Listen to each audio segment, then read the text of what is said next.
ma qualité de représentant de Monsieur le préfet du département de Pointe-Noire, je déclare ouverte la communication relative à la sensibilisation au respect des textes régissant l'Agence de régulation des transferts de fonds. Pour une communication, c'en était une, celle relative à la sensibilisation des opérateurs économiques évoluant dans le domaine des transferts de fonds sur l'inscription obligatoire et le paiement des frais d'engagement vis-à-vis de l'État.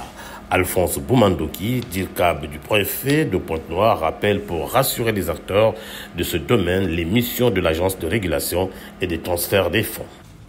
Elle est chargée notamment de réguler les activités relatives au transfert de fonds, contribuer à l'élaboration de la balance de paiement, suivre la contribution et la liquidation des investissements directs étrangers, veiller au bon fonctionnement des sociétés de transfert de fonds, contribuer à la lutte contre le blanchiment des capitaux et le financement du terrorisme, etc. Et puis, Basile Jean-Claude Bonazibi, directeur général de l'Agence de transfert, de l'Agence de régulation du transfert, égrène les chapelets des sanctions s'il arrivait que ces opérateurs ne se conforment pas à la loi. Cette loi dit ceci, à l'article 12 ter nouveau, il est mis en place une plateforme de certification des transferts de fonds en République du Congo. L'Agence de régulation des transferts de fonds, en sa qualité d'autorité de régulation des transferts de fonds, est chargée de la mise en place de ce dispositif. C'est ce que nous sommes en train de faire.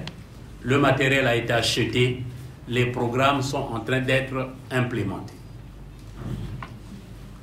Alors, la loi reprécise, tout agent, je dis bien tout agent, exerçant l'activité dans le domaine du transfert de fonds est tenu de s'interconnecter à la plateforme opérée par l'Agence de régulation des transferts de fonds. Article 13 nouveau, tout agent économique exerçant l'activité de transfert de fonds est tenu de s'enregistrer auprès de l'Agence de régulation des transferts de fonds afin d'être identifié dans le registre national des acteurs exerçant l'activité de transfert de fonds. Transmettre la déclaration de l'ensemble des transferts de fonds effectués au plus tard le 10 du mois suivant celui de la réalisation des 10 transferts auprès de l'Agence de régulation des transferts de fonds. Article 13 bis nouveau. Effectivement, ce sont des dispositions de la loi. Et cette fois-ci, la loi a prévu des sanctions pour tous les contrevenants, c'est-à-dire les agents économiques qui ne respectent pas les dispositions légales.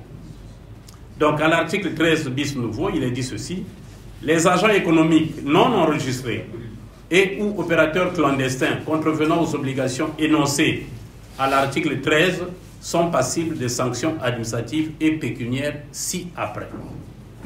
Une amende de 20 millions de francs CFA pour tout agent non enregistré exerçant l'activité de transfert de fonds sans autorisation et remplissant toutes les conditions sans s'être fait enregistrer. Une amende de 50 millions de francs CFA pour tout agent exerçant l'activité de transfert de fonds en tant qu'opérateur clandestin. Une amende de 40 millions de francs CFA pour tout agent qui aura transmis des informations inexactes, erronées ou frauduleuses lors de l'enregistrement. Une amende de 50 millions de francs CFA pour tout agent qui aura contrevenu ou aura tenté de contrevenir, soit en ne respectant pas les procédures prescrites ou les formalités exigées lors de l'enregistrement. Tout dirigeant de nationalité congolaise d'une structure exerçant l'activité de transfert de fonds sans autorisation, perd le droit d'exercer cette activité de manière définitive. Un moment important d'échange auquel les participants à cette assemblée sont sortis satisfaits des réponses qui leur ont été apportées.